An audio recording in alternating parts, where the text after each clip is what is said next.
How can self-care and compassion help us with our physical resilience after breast cancer? Y'all, this is lesson number 2 of 10 in a research-based resilience curriculum designed specifically for breast cancer patients. And we're going to take it together one step at a time. So let's do this. On this ocean, every wave brings it closer to home. And no matter what you think, you are never alone.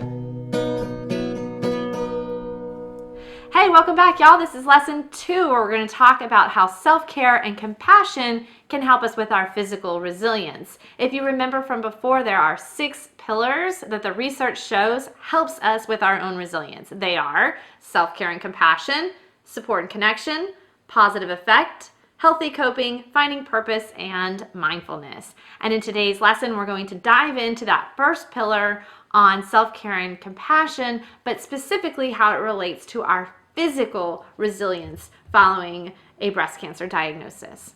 When I was first diagnosed and I was going to therapy and I kept hearing from any and everybody that had walked this road before me, I would hear often told, hey, you got to have some self-care. So I got to have some what? Hang on, what? What does that mean? I didn't get it.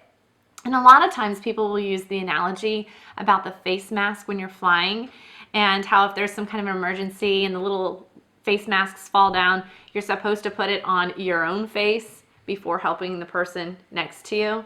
Okay, that's on a freaking plane. What do I do now? How do I help me now, right? I have no clue. So here's what it comes down to. You got the basics, and this is for everybody, whether or not you're dealing with cancer or not. You need to make sure you're getting enough sleep every night, 8 hours of sleep a night. You need to make sure you're eating healthy, that you're staying hydrated, and that you're exercising. Now, I'm all about cardio. So I used to run, and I was like, oh, this is all about cardio, and I kind of didn't really pay too much attention to some of the weight bearing. No, folks, we need both. We need the cardio and the weight bearing.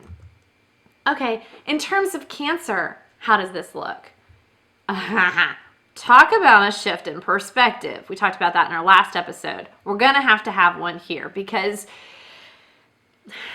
surgery, cancer treatments, it all weakens us to the point where we're suddenly not the same body that we were even just a day ago. So prior to my surgery, for example, I was running marathons. I was in shape. I got this, no problem.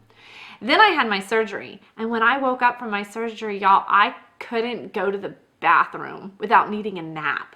It was exhausting me.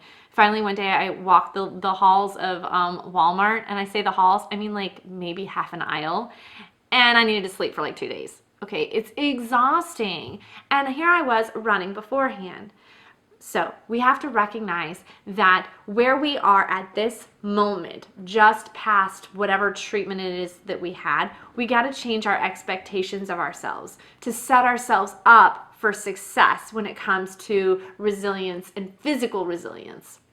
Don't come out from your surgery thinking you're going to be running 5 miles. No, but that doesn't mean that you're going to always be stuck there either, okay?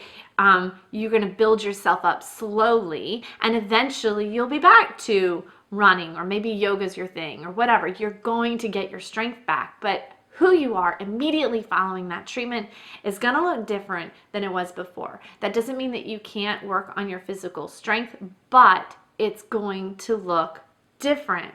Okay, so changing the bar. So maybe post-surgery or post-treatment, maybe it's not, hey, go out and run 5 miles. Maybe my exercise is, I'm going to take this breathing tool right here, and I'm going to do my breathing exercises every day. They give that to you post-surgery to help prevent the development of pneumonia. And my daughters would come running by, and they put a little sticker on the mark and said, Mommy, you got to do your exercise, and then go breathe, Mommy, breathe, Mommy. So that was my exercise immediately following my surgery. And then you build yourself up. So then maybe instead of, walking the block, maybe it's just, I'm going to do a lap around the kitchen. And then the next day, maybe it's 2 laps. and then you slowly build yourself up to maybe it's 3. Then maybe you go and walk the lengths of Walmart. Don't jump right into that. Okay, you slowly build yourself up. And let's talk about preparing for surgery and getting yourselves physically set up for success here. Okay, I had to have a mastectomy. So that's what I'm speaking of from here. If you have to have a mastectomy, get yourself some button-up tops. Button-up tops make it easy for you to get your clothes on and to keep some of your own autonomy, because post-surgery, you're not going to be able to immediately put your arms up over your head. I can now, right? I can. But immediately following surgery, I wasn't there. I had to build myself up. And as far as basic, life movements go and getting dressed and that button up, if I have those buttons, it allows me to get my clothes on easily. Also, second thing that you can do, somebody did for me, my aunt did it, it was amazing. She got somebody to wash and dry my hair for me. Huge, because immediately following surgery, I wasn't permitted to take a shower right away. I had drains. I had 2 drains on each side, and I couldn't get them wet. So I was having to do this little wipe down in the bathroom, and I couldn't wash my hair. This was before chemo, so I had really long hair, and it was amazing how much a shampooed and dried head of hair made me feel like a new human being. So if you can find somebody that can wash and dry your own hair for you, that is going to make you feel like $1,000,000. Also, get yourself an electric toothbrush, because that back and forth motion of brushing your teeth, it isn't happening. Ain't gonna happen post mastectomy. So if you get an electric toothbrush, you put the toothpaste on there, you stick it on a tooth, then you just move your head. Let it do a tooth, move it, let it do another tooth, right? I'm not having to do this back and forth motion with chest muscles that I don't really have at that moment in time. Fourth thing to consider doing is putting a little tiny pillow in your car, so that when you come home from surgery or you're driving around town, that seat belt doesn't have to go across fresh wounds. You put just a little pillow there, and it's a nice little soft barrier between your wounds and that seat belt. Okay, another thing a nurse taught me is the shoulder roll to get in and out of the bed. This is so helpful, because following mastectomy, you really cannot use your chest muscles at all, right? It's going to take some time. You'll get better, I promise. Look, I can move all around, so don't despair. However, immediately following, don't expect yourself to be right there right away, because it's going to take some time. And immediately following surgery, I was not able to put my hands down. Imagine sitting trying to get in the bed, right? You sit down and you put your hands and you try to shuffle your way to the middle.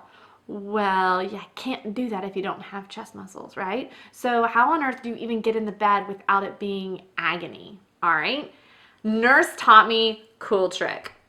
You sit on the edge of your bed, and instead of trying to shimmy to the middle, you simply lean to the left onto that shoulder, and then you roll using your ab muscles to roll you onto your back and into your bed. You're not going to be able to sit down and do the shimmy, so do the shoulder roll fall instead.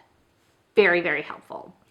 And then lastly, make sure when you come home that you have a good place set on up to sleep. Okay, you're not going to be able to do that bed shimmy, so king size beds, not going to work for you. I struggled getting in and out of that hospital bed. I knew there was no way I was going to be able to make it into my own. So we set up camp in the family room. Some women have recliners and they use those. I did not have one, so instead we set myself up in the family room on the couch, propped up with lots and lots of pillows. But the idea is to make it a place where you can get in and out of easier, because then you are setting yourself up for success physically and helping yourself gain that resilience. So continue to set small goals for yourself, slowly building yourself up, okay? Until eventually, maybe you are going for walks around the block. Maybe you can start running or doing yoga or something called Qigong. Okay, but listen to your body, listen to your doctors, and don't compare yourself to others. And try not to compare yourself to who you were prior to. It's going to take some time to build yourself up, but that doesn't mean that you can't do it. A nurse practitioner in medical oncology even told me that her patients that she noticed tended to do the best were those that had to get up and move. Either they're watching young kids or they had to care for their parents or something motivated them to get up and move. So whether or not you have that motivation or not, make it your motivation. Get up and move. Do something each and every day. Also, in terms of physical resilience, two other things I want to add. One is if you do something with a group, maybe go for a walk with your friends or whatnot. If you're involved in a group, that's also strengthening one of those other pillars of community support. And then I want to talk also about the opportunity for yoga. Okay, yoga is great to help with your physical resilience, but also in that practicing of mindfulness. A phrase that I started to say to myself that helped me learn to come to terms and accept that this body is not the body that I had prior to cancer. I have scars, physical and emotional, all over. Who I am now, definitely different.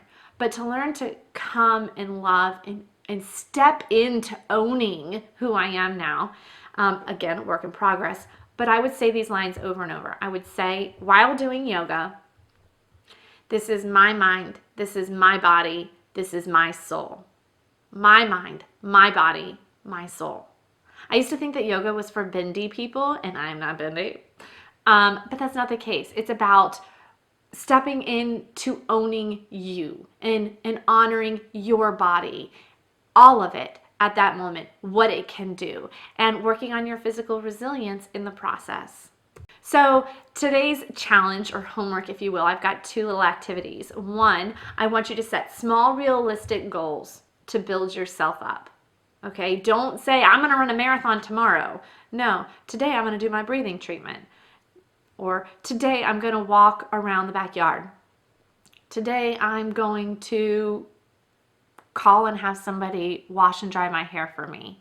Today I'm going to go and buy myself some button-up tops. Or, y'all, soft skirts, I wanted to mention that too. Soft skirts make it really easier to go to the bathroom. Because if you have pants and you're having to unbutton and unzip and tug and yank, that's not happening. But a skirt, on the other hand, you can stand by the toilet, use your fingers like the little motion to crawl up the skirt, sit down, do your whatever, stand back up, and then you just drop the skirt. Okay, it's less tugging. So that's another thing to help you with your physical resilience. But set your small goals. Okay, that's challenge one. And then challenge two is to do something today. One thing. But whatever your body is capable of doing at this moment of time. Inchworm-like steps are still steps. And as I always say, baby steps are still steps. You got this. Set your goals, and I'll see you next time. Bye, guys.